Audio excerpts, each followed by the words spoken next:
Sure.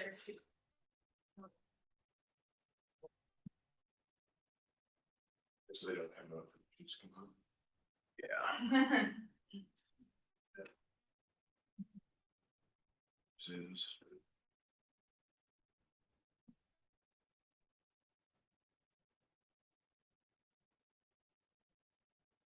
Unfortunately, it's locked.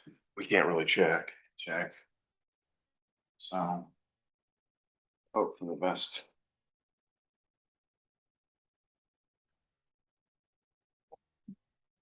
Okay.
The Honorable Justices of the Supreme Court. Hear ye, hear ye, hear ye. All having business before this court are admonished to draw nigh, give their attention to the court, now sitting. Please be seated.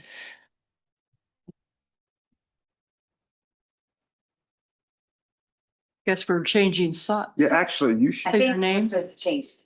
Yeah, we have forgotten. It's a new process for us.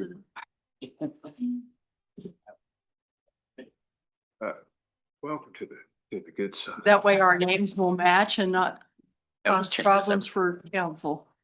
Although I think all of council present would have figured this out. Anyway, good morning all, and thank you all for being here. We look forward to starting arguments on this week's docket. I will ask Mr. Doug Shima, the clerk of the Kansas Appellate Courts, to please call the 9 a.m. docket. Thank you, Your Honor, may I restore.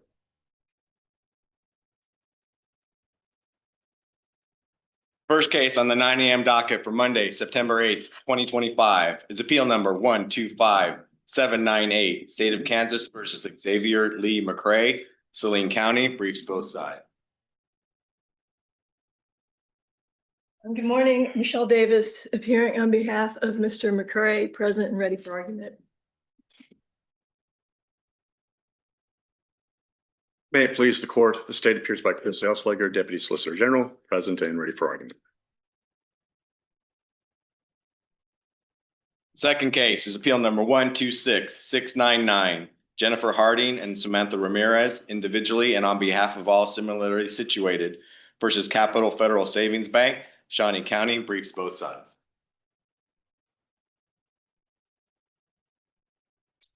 Good morning, and may it please the court. Kirsten Holseder for petitioner appellee Capital Federal Savings Bank, present and ready for argument.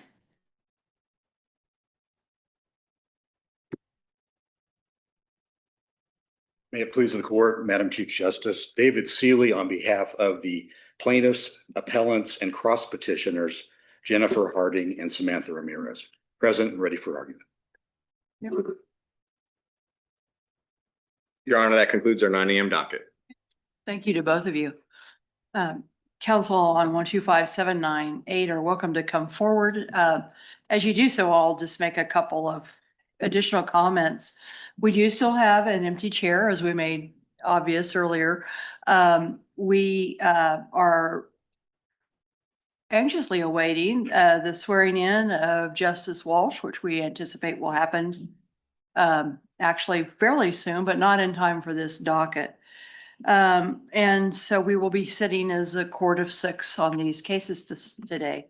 And I will note that on the second case, Justice Rosen has recused from that case, so there will only be 5 of us sitting on that case. Thank you. Ms. Davis, you may proceed.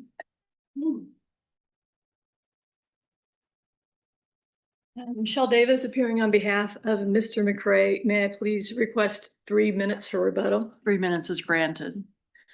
So the issue before this court today is that Mr. McCray was, through his plea, was found guilty of a low-level 5 drug felony and a low-level 8 felony. And so criminal history is important with those, especially. His trial counsel objected to the scoring of criminal history, and the conviction that concerns us today came from Illinois. And it's a fairly unique theory of liability that Kansas doesn't have. And on that basis, that's why defense counsel objected. And the state argued that Kansas has reasonable foreseeable. So it's interesting. This is more than just aiding and abetting, because in Kansas, if you're a participant or you're an aider, in most states, your level of participation doesn't matter. Once you're helping commit a crime, then you're guilty for the crime or responsible for it. This concerns something in addition. It was an additional crime committed by one of the participants. And so example would be the Mora case, where you're distributing marijuana. You're charging him with aiding and abetting in the distribution of marijuana.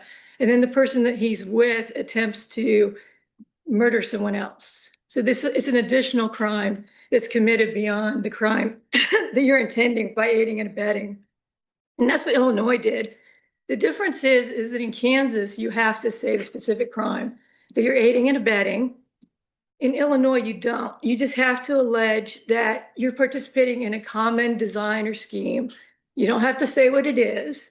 It's in for a penny, in for a pound. So once you're participating in this common design or scheme, you're responsible for any crimes that are committed by another participant. It's like a felony murder without the murder. So you're committing the felony, anything that results, you're responsible for.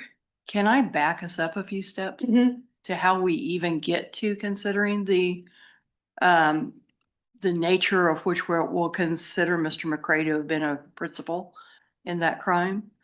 Do you agree that we need to look to Wettrick for our test? Yes.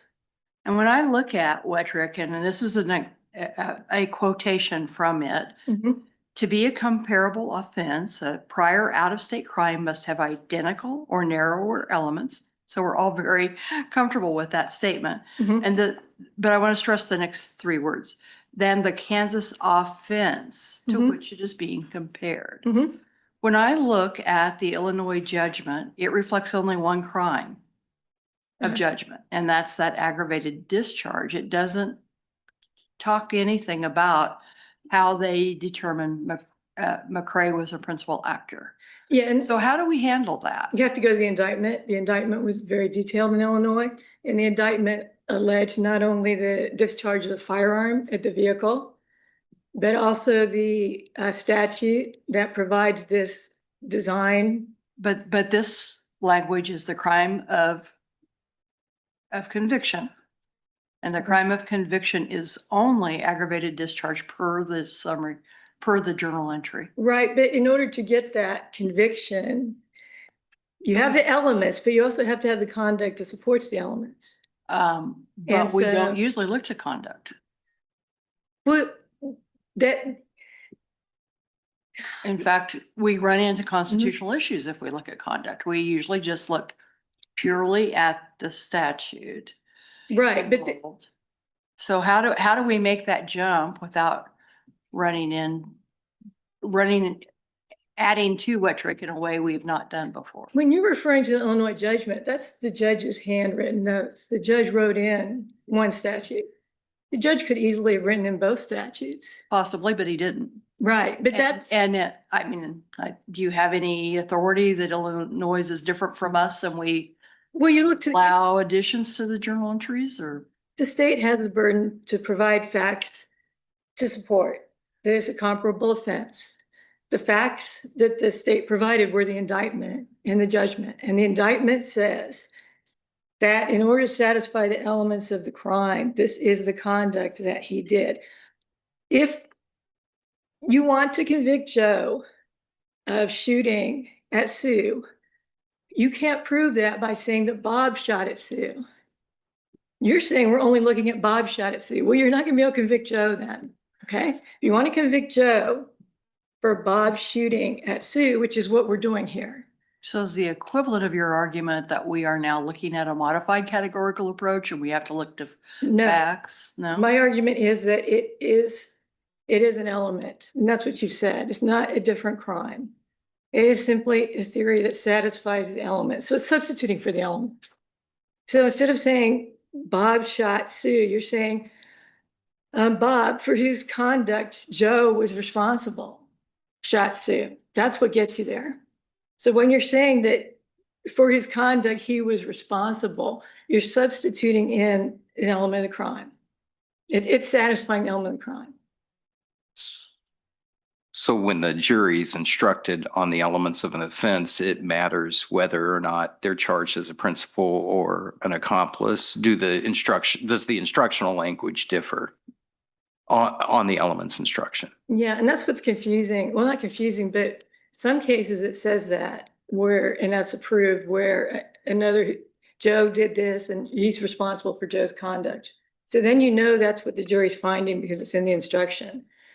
In other cases, it's a separate instruction that provides that John shot sue, and then a separate instruction saying you can be responsible for the conduct of another if, X, and this is what the jury would have to find.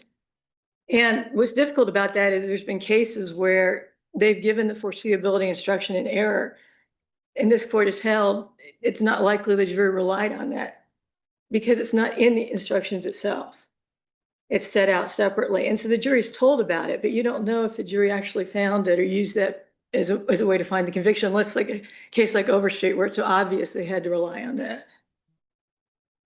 So it's basically, I don't think I can put it any other way. I mean, you have case law that says it's a factual circumstance that proves the crime, but it's really a substitute element in my mind. It's a substitute for, because it has to be a substitute element because you're not the one who's committing the act. In this case, the Illinois alleged that a person who Mr. McCray had entered into a common design with fired at a vehicle occupied by a police officer. So the only conduct that really they had to prove with Mr. McCray was that he participated in this common design or scheme. So he's not doing, it's a different, that just has, that substitutes in for, he didn't do the act, he didn't do the shooting, but he's responsible for this other guy doing the shooting. So he did it, or he did it, or somebody else did it, he's responsible for it. It substitutes in as an element. Right. So to me, it's pretty clear that, you have, this conviction, okay, of a crime, and there are elements. And then over here, you have a theory of liability. So, but Kansas says you're supposed to be looking at the elements of the conviction, not the theory of the liability. In terms of scoring criminal history? Right. Okay, and I would kind of disagree with that because the statute says comparable offenses under the Kansas Criminal Code. The theory of liability is part of the Kansas Criminal Code. And you can't get an offense by Mr. McCray unless you combine the statutes, as you do with an attempt. You combine the statutes. You've got to look at both statutes in the code. But on an attempt, you're usually convicted of attempted aggravated burglary. Right. And that's the conviction. Right. They're not directly analogous. Right. But it's that same sort of thing because, as you said, the jury has to make that finding. The jury has to find, for example, in Kansas, that you aided and abetted somebody in committing X crime. But it's pretty clear, as the chief noted, that that's like a modified categorical approach. The whole point is to be consistent with the Sixth Amendment. We're only looking at the elements. We're not looking at any facts. But this is an element. This is an element. It is an element because it's who did the crime. Who did the crime? If you only look at the elements, he didn't do the crime. I mean, the elements of what crime? The Illinois crime. And no, because under this theory of liability, he's convicted of that crime. He's convicted of what he pled to in the indictment. And what he pled to in the indictment is that he is accountable. But then we have to look at the underlying record. I mean, for years and years now, we're comparing statutory elements to be consistent with the Sixth Amendment. But you also look at the underlying record to figure out which elements are applicable. You don't just look at the whole statute. You can go beyond that and look at the documents in the case to narrow it down. Not unless it's a, what is that called? A split crime, or, not unless it's a, I forgot the word. But we're in that same sort of situation. So what you're talking about is, for example, was it burglary of a residence is a person felony? Burglary of a car is a non-person. So when you get an out-of-state burglary, you look at the charge, you look at and you see, was it burglary of a car? Was it burglary of a residence? You're going into the conduct, you're going into the elements. No, you're going into their different subsections in the statute. Yeah, Right. Divisibility maybe is the word you're looking for. Oh, thank It's a you. divisible Right. crime. Right, but again, you can't, the offense is not just the statute, it's the statute combined with the theory of liability. Those work together to make it a crime. So are you saying that the aggravated discharge of a firearm in Illinois is a divisible? No, I'm not saying that. And again, I'm saying that you look at the indictment and it's saying that, But we don't look at the indictment.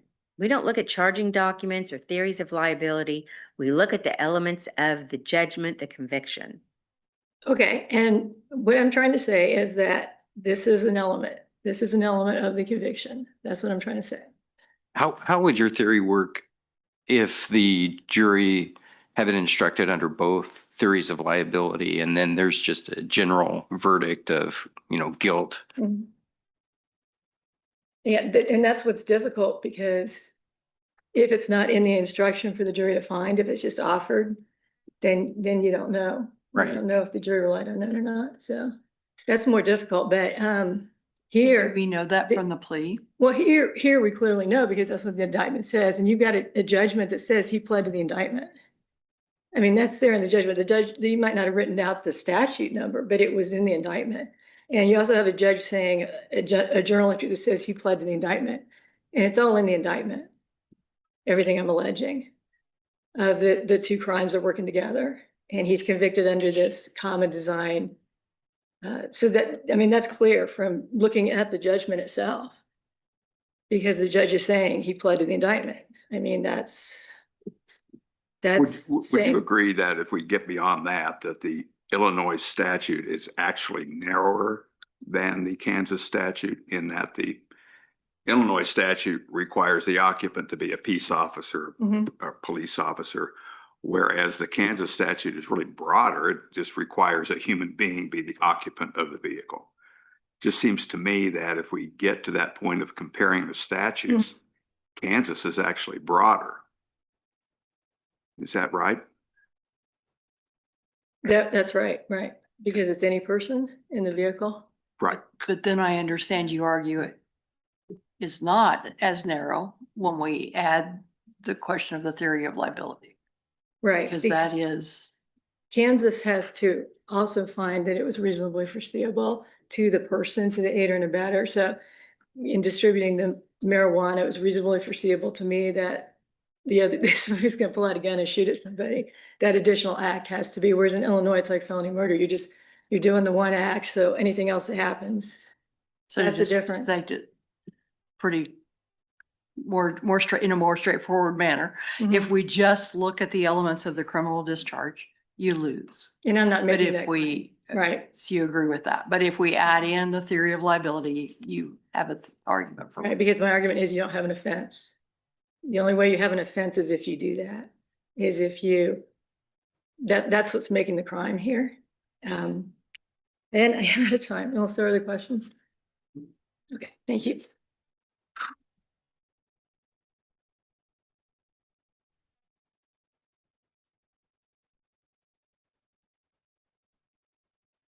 May it please the court, Chris Ailslager, appearing on behalf of the state. And once again, I'm making a pinch hitting appearance as the original counsel in this case has moved on to other employment, but I'm still around. Reviewing this case, though, I think the Court of Appeals correctly characterized Mr. McCray's argument in the very first line of the opinion, saying Xavier McCray asked this court to expand the classification of out-of-state convictions to include the theory of liability, not just the crime of conviction. And I think you all are, you've got that obviously, but that would be contrary to this court's holding in Wettrick. I think you've already recognized that as well. But I think, the language in Wettrick makes kind of clear why Wettrick went the way it did. And I think that if you were to go with the McCray's argument and expand the classification, it would unnecessarily complicate classification out of the prior out-of-court statements, muddying what I think is actually a pretty clear, straightforward test in Wettrick. And would run counter to the very purpose of Wettrick. I think you'd rewrite or even overrule Wettrick, because it would then cause sentencing courts to, and there's paraphrasing from Wettrick, to utilize an imprecise ad hoc comparison of out-of-state crimes, leading to classifications based on guesswork and intuition. You can have judges kind of guessing, well, did the jury rely on this theory of liability or that one, as Justice Wall pointed out, or trying to read the judges' minds as Justice Lukert pointed out that, the judge wrote down the statute. Now she says, well, maybe he could have wrote something else, but he didn't. He violated this statute. Those are the elements that you look at. Otherwise, you're getting into this imprecise guesswork of trying to read the minds of judges and juries and prosecutors, and so on. As was pointed out in the brief, the prosecutions aren't even required to put the theory of liability in the charging document. They just charge, so and so committed this crime, and then they can get an aiding and abetting instruction in our state at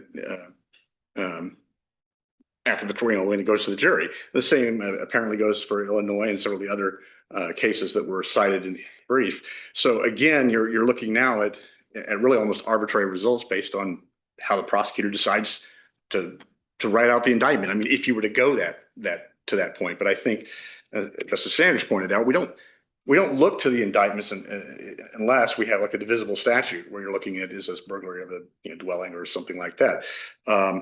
Wettrick tells us we just look at the elements of the crime, and you look to see whether the elements of the out-of-state crime are identical to or narrower than the Kansas elements of the crime. It doesn't say anything about theory of liability, and in both Illinois and Kansas, the theory of liability is not considered a separate crime. When opposing counsel was talking about that, I recall from the brief, there's a quote from this court in State v. Betancourt that says, such statutes are merely an assignment of criminal responsibility rather than the creation of a distinct element of a crime. So this court has already said that theory of liability is not an element of the crime. So to get to where what Mr. McCray is arguing, you either have to overrule Wettrick in some way, or you got to overrule Betancourt in the other line of cases in some way. And there's not any real sensible reason to do that. In fact, doing it would be, I think, counter to common sense, because you'd be back to muddying the waters and leading to the sort of arbitrary classifications, uncertainty, and guesswork in sentencing. So, I mean, at this point, I don't think I can say anymore. I mean, that's the bottom line. I think the Court of Appeals got it right. They were correctly following this court's precedent in Wettrick, and there is no reason to go down the path that Mr. McCray is asking this court to do, as that would just simply introduce a whole new area of uncertainty and guesswork into the whole process again, which is what Wettrick was intending to stop. Right. So if there are no questions, that concludes my argument. I simply ask the courts to affirm the Court of Appeals. Thank you. Thank you.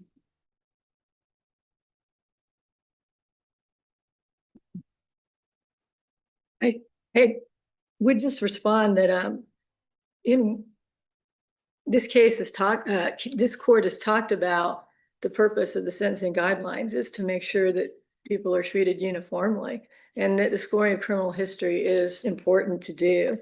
And you want precise scoring. So Mr. McCray is going to be scored as a felony here. The question is whether it's a person or a non-person. So you're basically saying that we're going to count this as a person felony, which is not good in Kansas. A crime. It would not be a crime in Kansas. That's the result here. He would have a non-person felony. And if in Kansas, this conduct would have resulted in the distribution of marijuana, that's all it would have resulted in, unless they could prove the reasonable foreseeability for the shooting. So in Mr. McCray's mind, he's distributing marijuana. And then he's convicted on this theory that because he's distributing marijuana or doing some other design or conduct, there's other things resulting, and you just wouldn't have that conviction in Kansas. I mean, that's the problem here. And I don't think there's uncertainty or anything. The state pretty easily presented these documents, and we're just going on based on this case. In other cases, the state may present documents that just don't give us this detail, and all it's going to do is show a statute number. And then the defendant can do what they want to try to contest that. But based on this case and the documents that were presented in this case, it's pretty clear. So we would ask that you vacate the sentence and remand for resentencing without the scoring as a person instead of non-person felony. Thank you. Thank you. Thank you to both counsel for your arguments. Court will take this matter under advisement. And just for anyone who might be listening online, I will explain that by that, what we mean is that later today, the court will begin discussing this case and we'll continue that discussion and writing of draft opinions until we reach a resolution. Then once that is done, we will post that on our website and on other in other places so that it is available for everyone who wants to read the reasoning of the court to be able to do that. I often stress that we make that very clear with all of those words put on paper so you could read the thought process of the court, which is a type of transparency that we don't all see often in other parts of our government where we may not know what really drives their decision making. But for our court and most courts, that is laid out so that people can understand the basis for their reasoning. With that, thank you, counsel.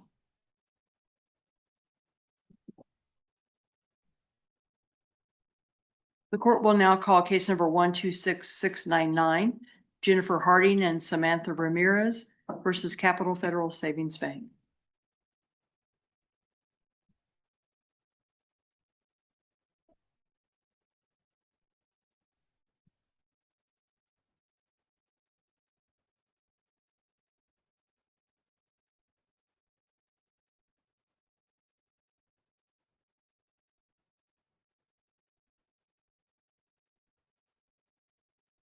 May it please the court, Kirsten Holstetter for the petitioner, Appali Capital Federal Savings Bank. Pleased to be here today, and I would request 3 minutes for rebuttal. 3 minutes is granted. Thank you. The key issue to discuss here today and reinforce in Kansas is that not all petitions present questions that warrant discovery or trial. This case involves one such petition. To try to avoid dismissal, plaintiffs ask the court to stretch the deference afforded under this state's notice pleading standard to an impermissible extreme. The Kansas rules permit a motion to dismiss for failure to state a claim before a defendant files a responsive pleading for a reason, and this case is an appropriate one for dismissal. The allegations that plaintiffs chose to include in their pleading in describing the fees that they dispute and addressing the notice provision, those allegations they chose to include demonstrate they cannot state a claim against Capital Federal. This argument will start by briefly discussing the location and contents of the notice provision at issue. Second, I will address the plaintiff's repeated contention that Capital Federal cannot, or that the notice provision cannot apply because in this litigation, Capital Federal has argued that the fees were permitted by the contract.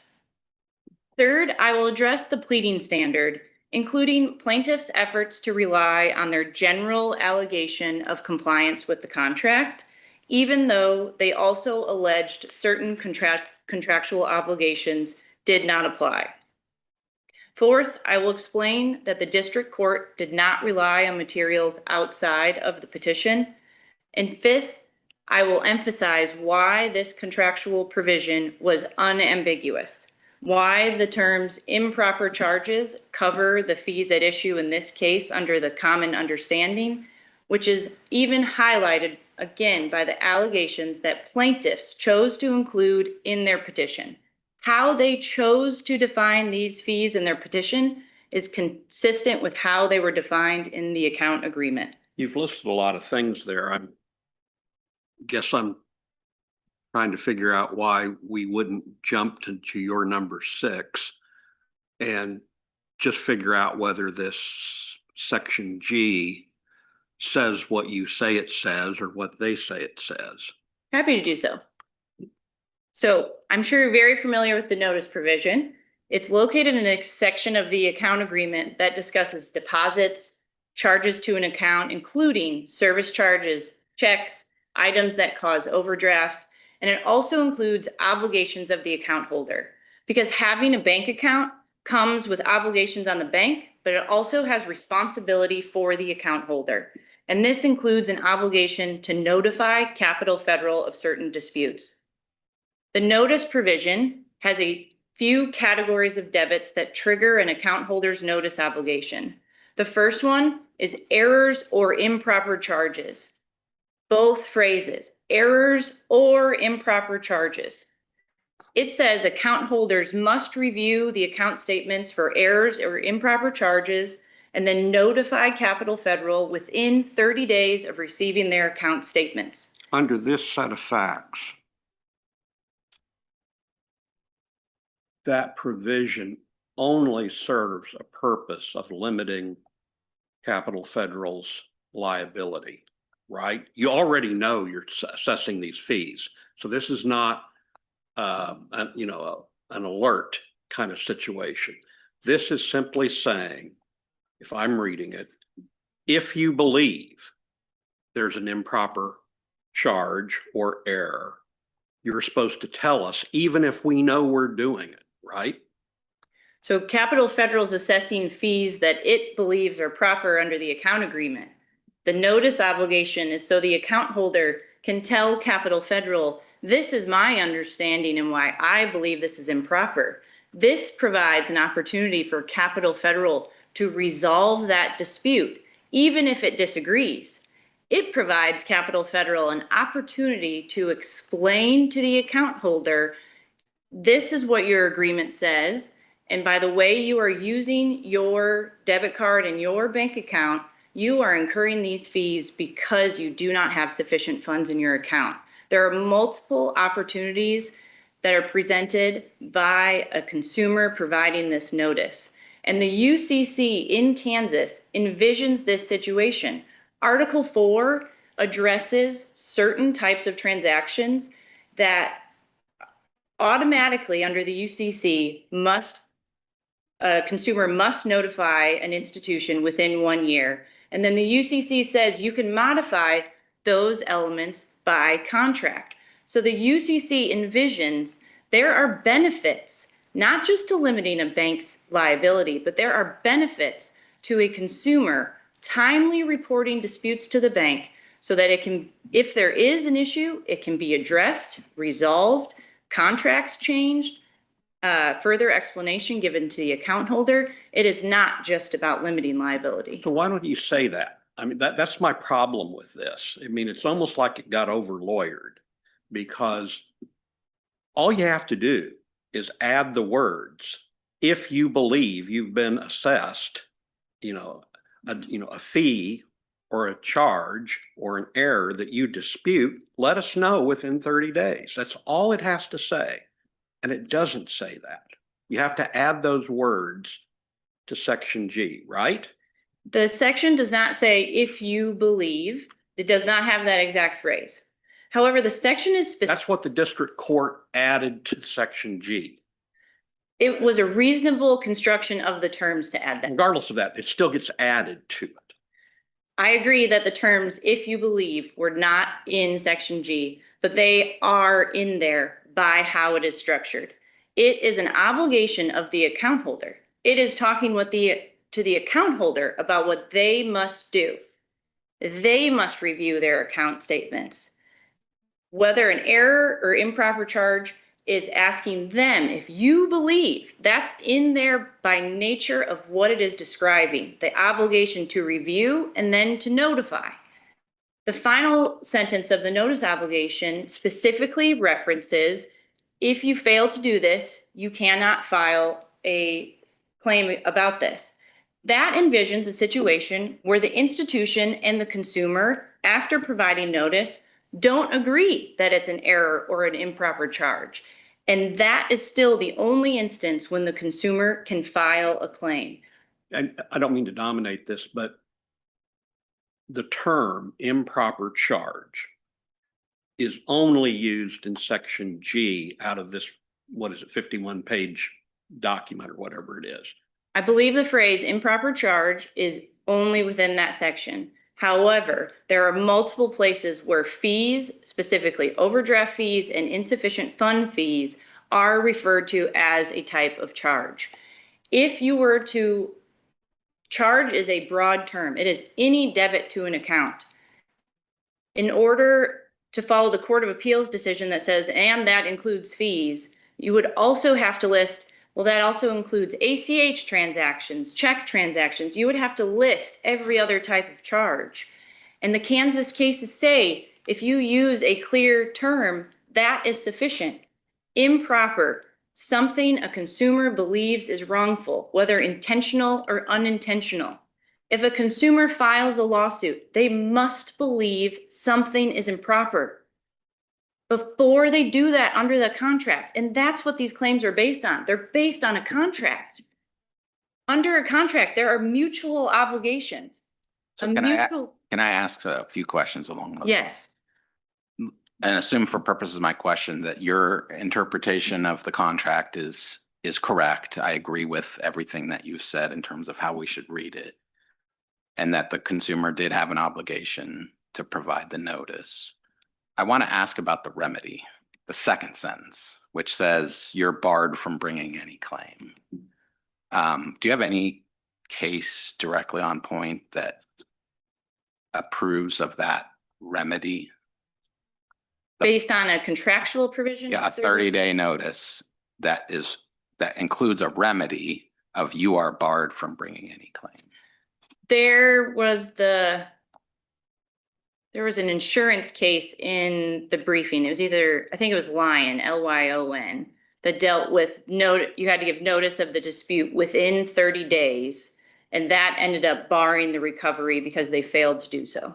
Was that in the contract? Do you remember? I don't remember if it was in the contract, but it was a condition precedent that they had to provide that notice within 30 days. So a follow-up would be, what if the contract just said, you're barred from bringing any claim against us, period?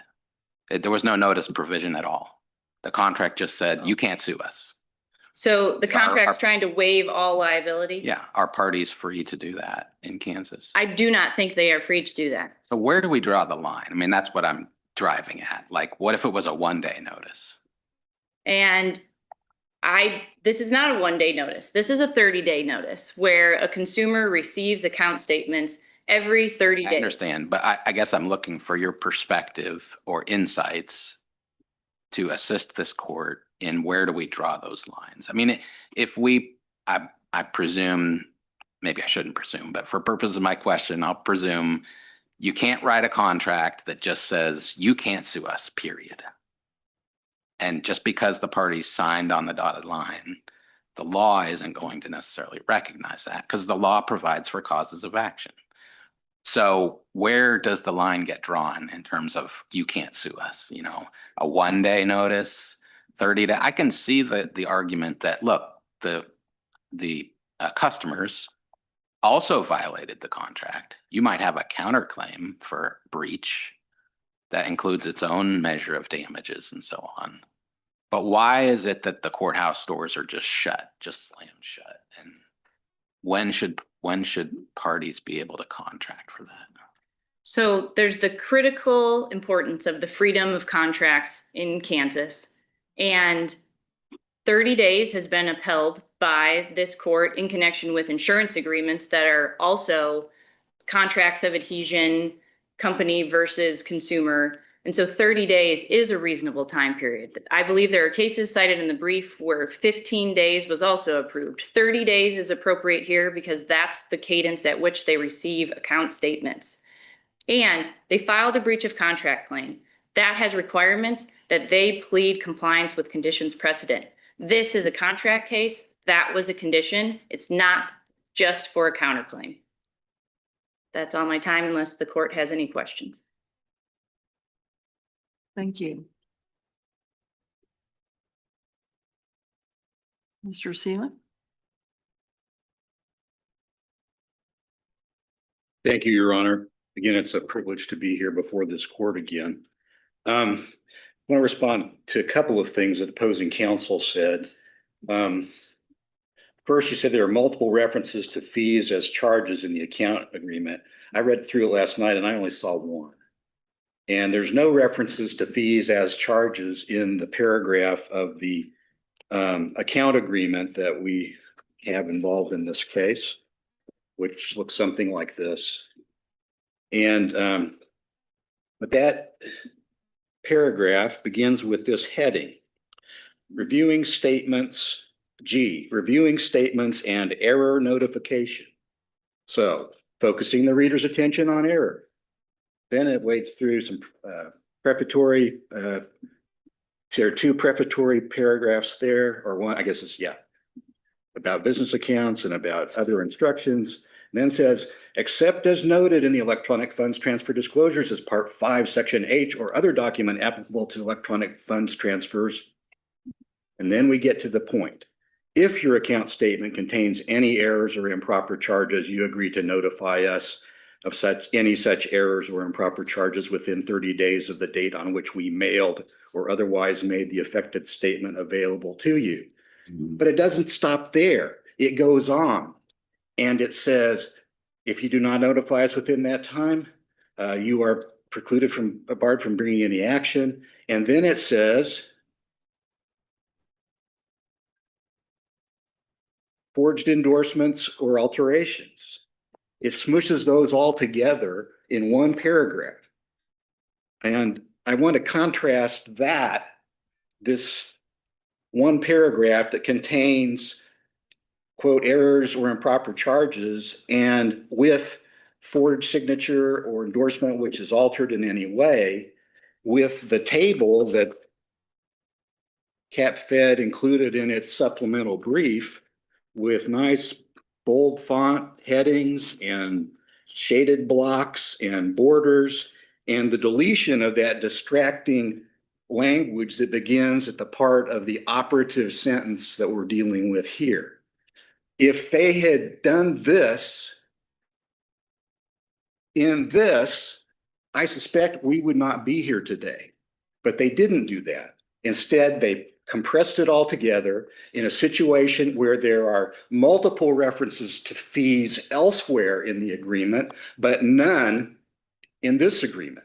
And the Court of Appeals correctly recognized it and said that when we look at the whole document, when we look at the use of other improper charges in context of the use of the term fees, and it appears nowhere in the paragraph with this notice provision, that's significant.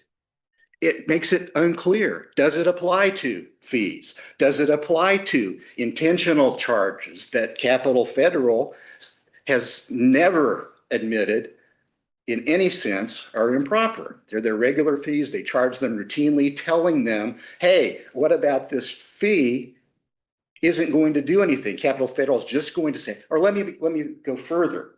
A reasonable inference from this document and from the briefing in this case is that Capital Federal would never change its position regarding its established fees. That's a reasonable inference. We're here at the pleading stage. Plaintiff needs to have the opportunity to pursue these claims and shouldn't be required to terminate them at the outset. Another point, Your Honor, is that these claims that Ms. Holtschuter referred to, described, these are not simple claims. I think the one thing that we agreed on in the briefing is that the Court of Appeals did a really good job of explaining these complex claims and how difficult they are to figure out. You can't look at your account statement and say, aha, you know, what they were doing is approving a transaction and allowing me to go through with it. And then later, because another transaction overdrew me, it caused an overdraft on the transaction that they had approved but were holding the funds for. You can't see that from the account statement. You know that if you are an expert in banking or banking law and understand that this is a problem that is nationwide. And the Court of Appeals recognized that. And the district court recognized these are valid claims. Claims of this type are valid. The district court, I think, made an error in piercing the only pleading that was before it, the amended petition, and engaging in judicial fact-finding to find out whether notice was or was not given, even though there was a general allegation that complies with our code. Then that brings me to another point.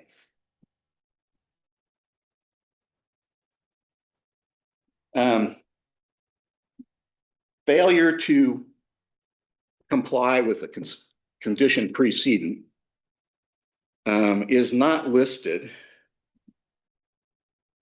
among the affirmative defenses in paragraph, or again, 60-208C. But if you look at KSA 60-209, pleading special matters, it says conditions precedent. In pleading conditions precedent, it suffices to allege generally that all conditions precedent have occurred or have been performed. And I'll be honest, I have focused on that first sentence in KSA 60-208C until yesterday. And then I bothered to read the second sentence in 209C. But when denying that a condition precedent has occurred or been performed, a party must do so with particularity. And this means that even though it's not technically an affirmative defense, it is an issue as to which the party asserting it has the burden of pleading with particularity. And the other party does not have the burden of pleading with particularity, only has the burden of making a general allegation, which was made in this case. So I would suggest that Capital Federal has it exactly backwards when they suggest that it was up to the plaintiffs to lay out all kinds of facts about notice or attempted notice. Did they call, leave a message, and then hear back? Did they send something in the mail? We don't know that because that's here in this record, because that's outside the pleadings. The general averment is that those requirements were satisfied. And the only contrary thing in the record is the answer of my colleague, Mr. Khalil, to an unexpected question from the court. As far as you know, did they do anything to notify Capital Federal? And he answered candidly, as he could only do, and said, I don't know, not that I'm aware of. Not that I'm aware of. And it's on that posture that we find ourselves. That's the basis of the court's conclusion that the notice provision was not complied with. It's based on that fact finding. It's based on that fact investigation that the court engaged in that was precluded or should have been precluded by the first sentence of KSA 60-209C, that it suffices to allege generally that all conditions preceding have occurred or have been performed. And the inability of my colleague to give any further details, which again would have been beyond the face of the petition, was because that question was completely unexpected. And so as I stand here, I'm still perplexed that we're in this posture here today. I don't want to spend much time on this, but I am struggling a little bit about whether we can even get to that that part that you're talking about. I know you've made the general argument, but do you have any thoughts about how it's been preserved for us to really get down to the particularity that you're talking about at this point? You think that falls within the generalness of the argument you've made? If you ask about the statute? Yes, about this. Well, I think maybe the answer is in the Court of Appeals opinion, where the courts, I believe, held that the existence of a condition precedent is a question of fact, not of law. And it's not subject to a motion to dismiss. I suspect that perhaps that's what 209C may be dependent on. I've never read anything that says that specifically, but I think that that's what the Court of Appeals was thinking when it made that conclusion. And I point out that I don't believe that Capital Federal has appealed from that part of the Court of Appeals ruling. I believe that's undisturbed and it stands. And so that means that the questioning regarding conditions precedent it involves questions of fact and therefore has no business. Why wasn't that fact, quote unquote, admitted to in your amended petition, paragraphs 79 and 80? Which fact? That no notice was given. And the petition, I think, says in paragraph 79, plaintiffs had no duty to report the fees as errors. And in paragraph 80, any such reporting would have been futile. And that doesn't say the words, "we did not give notice." But why can't the district court judge look at those two paragraphs and conclude they are admitting they did not give notice? Your Honor, I think the problem with that is that the legal argument, well, first of all, let me just say, this is a class action. And in bringing a class action, which I've been doing for over 30 years, although mostly not in the commercial context, mostly in oil and gas cases, you always want to try to emphasize the broad arguments, the broad positions that are applicable to each and every class member. And so perhaps that skewed our focus in the brief.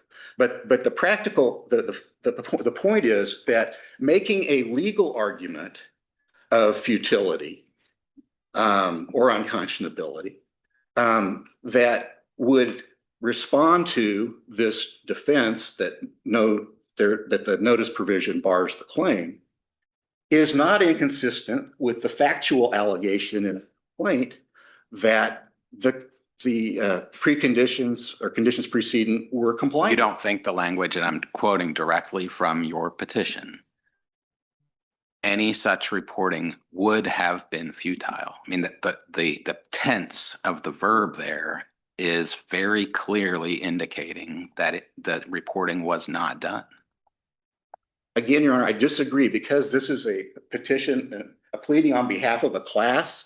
We try to make the allegations as broad as possible so they cover everyone. I fully suggest to you that I'm sure there are people who had these charges and probably 99.9% of them never gave notice to Capital Federal. But that doesn't mean that our clients did not, and that does not mean that some others did not. But before you're out of time, I wanted to give you a chance to respond to my line of questions to your opposing counsel. I understand your main argument focuses on the improper charges clause. You say it doesn't even apply to fees, et cetera. What about the second sentence, the remedy? You're barred from bringing a claim. Do you have any, are you making any argument about? Yes, Your Honor, that I think is really at the heart of the unconscionability argument. And I asked your opposing counsel for case law. Do you have case law that you're relying on that says that a 30-day notice requirement that has an included remedy that bars causes of action? I believe we cited some cases where 30-day notice requirements were struck down. And I want to, I guess, and that reminds me of one additional point that I wanted to make, which is that there is a difference between a pre-suit notice requirement that says, hey, sometime before you file suit, you got to give us fair warning so we can figure it out and see what we can do about it.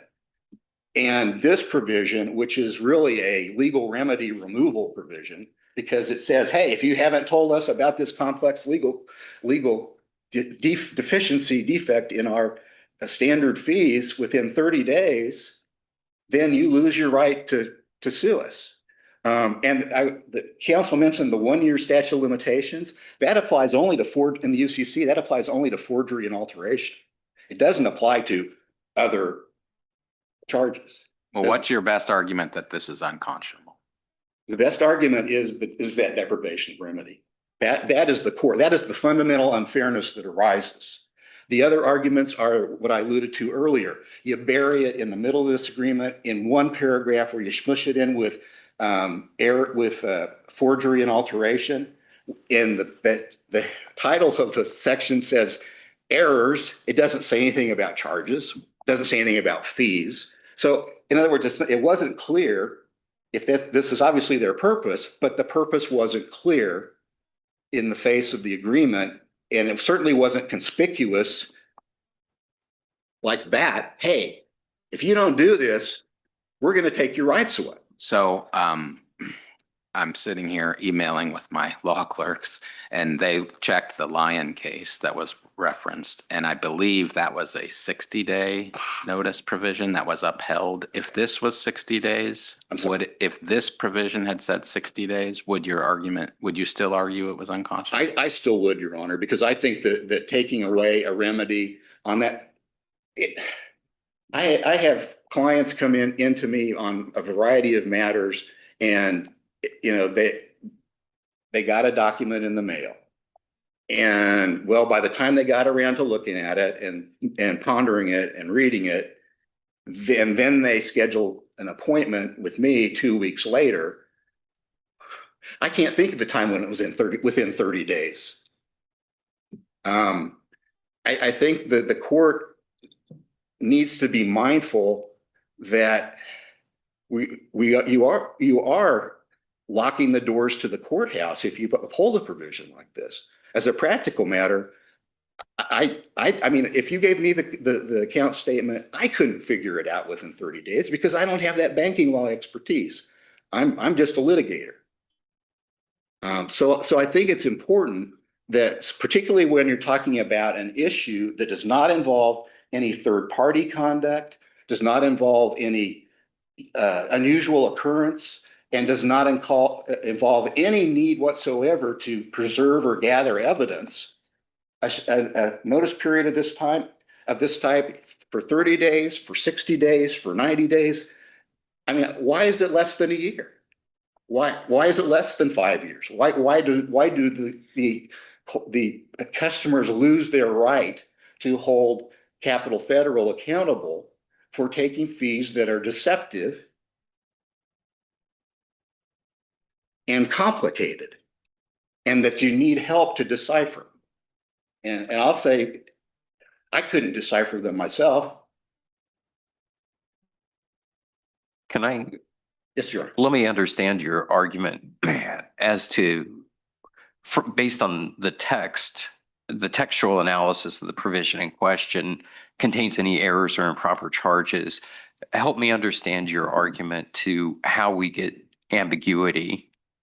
It almost sounded to me like your argument was, hey, what is proper, what isn't proper is contextual, right? If we're at a tailgate, proper may mean something different than what we're doing here today. What conduct is proper. And here we have an agreement. So that becomes the focus of how we test what is proper or improper. But I kind of lost you after that in your introduction. I'm sorry, Your Honor. What the point I was trying to make is that we have cited cases holding that the word improper is inherently ambiguous. Right. And I want to know why. I'm less concerned about the authority. Okay. But the textual analysis, where do we get to the ambiguity conclusion? Again, because of the use of the phrase improper charges and the fact that fees are not referenced in the title of that paragraph, they're not referenced anywhere in that paragraph, but what is spilled out other than errors is forgeries and alterations. So, and for that reason, the meaning of improper charges is unclear.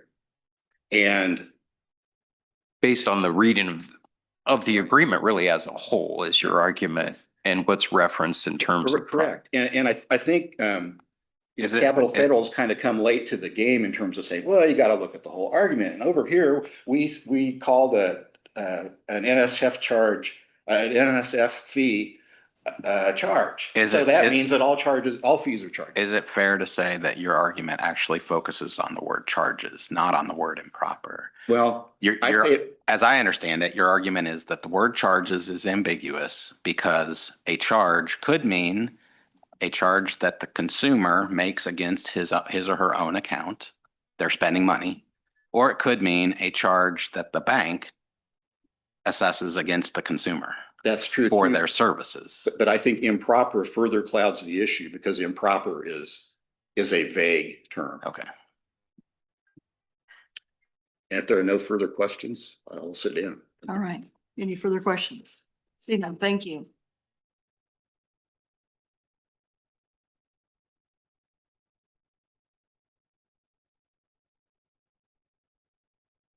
It pleased the court.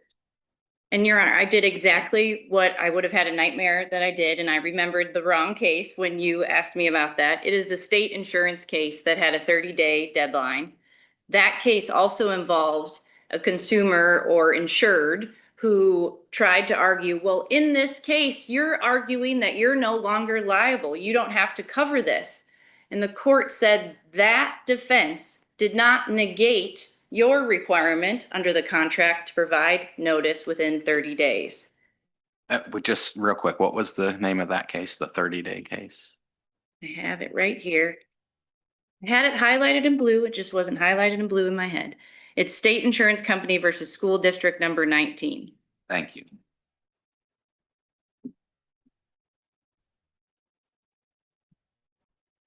My opponent was also focusing on the term charges and trying to look at the notice provision in isolation and saying that these fees are referred elsewhere in this contract as fees and not charges.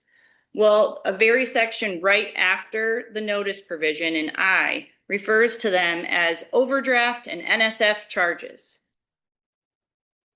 The fee schedule that they attached to their petition, which was part of the petition, admittedly can be considered on a motion to dismiss for failure to state a claim, repeatedly refers to these fees as charges.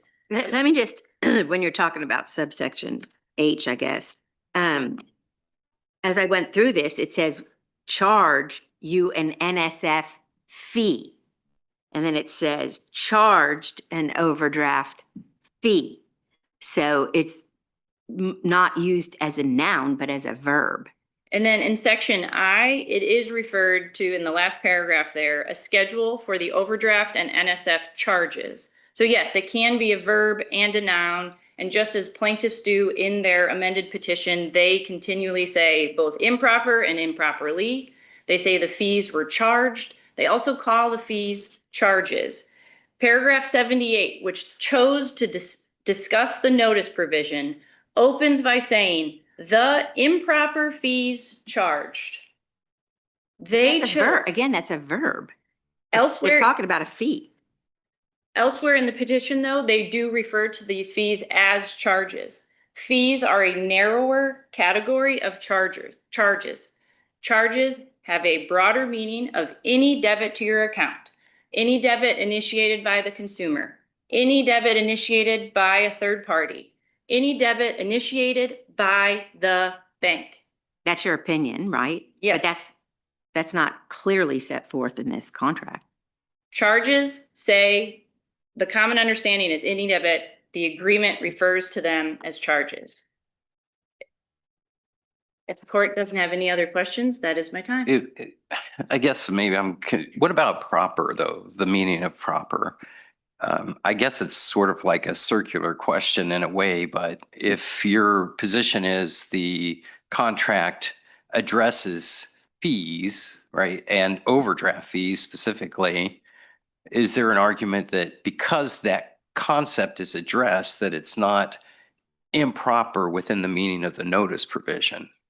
So this contract does address fees, and I actually think including the word improper tells a consumer to say, if you believe any charge is wrongful under this, it violated the contract in some way. This is the consumer's obligation to notify the institution.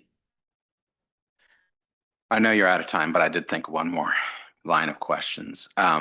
And it kind of has to do with the intersection between the potential ambiguity in the word charges and the unconscionability potentially of the remedy. Because it would make sense to me to think that a consumer could be barred from bringing a claim when they don't give notice if the charge in question is essentially an unlawful draw on their account. I didn't spend that money. Somebody else spent it. I don't know how it happened, but it's an improper charge to my account. In other words, it's an improper withdrawal from my bank account. That makes sense that if you don't give notice, because the bank's innocent, I mean, presumably, if you don't give notice, you're going to be barred from seeking liability against us. when we think about it from a purpose perspective, it doesn't really make sense to require notice when the charging question is a cost imposed by the bank on the consumer for the bank's services. I mean, if that's improper, like, because then the bank's not innocent, right? If the plaintiff's substantive claim is correct, the bank is not, quote unquote, innocent. Can you talk a little bit about that? How the purpose of the notice might change depending on which kind of charge we're talking about? Sure. And as far as unconscionability goes, before the district court, the argument was, well, this shortened the statute of limitations. That was the limit of the unconscionability argument. As held by the district court and is clear from the plain language, it does not shorten the statute of limitations. It imposes a contingent precedent. But to your question about whether there should be a distinction between the two based on public policy, I think it's important to also remember the public policy of freedom to contract, that undertaking this relationship to have your funds entrusted to the bank, especially to the extent where you're allowing your account to overdraw, you're spending more money than you have in your account. That's great responsibility. And I'm sorry to interrupt, guys. One more question. I'm not thinking about public policy. I'm thinking about this in terms of resolving an ambiguity. And if this is ambiguous, there are two reasonable interpretations. If we look at the purpose, then that would seem to me to cut against the bank's argument, because the purpose, it makes sense in one interpretation and it makes less sense in the other. I just wanted to give you an opportunity to address that. So there's also the purpose of discussing these issues with the bank so they can explain to you why a fee is assessed under the contract. So you can walk through this issue and change behavior in the future. And that's why it's on the consumer to notify the bank of anything that they believe in their account statement, because it's their obligation to review, is improper. It opens the door for this discussion so that consumers can change their behavior going forward as well. Are there other questions? Thank you. Okay, thank you, counsel. Thank you to both counsel for your arguments. The court will take this matter under advisement. We are now in recess until 10:30. All right.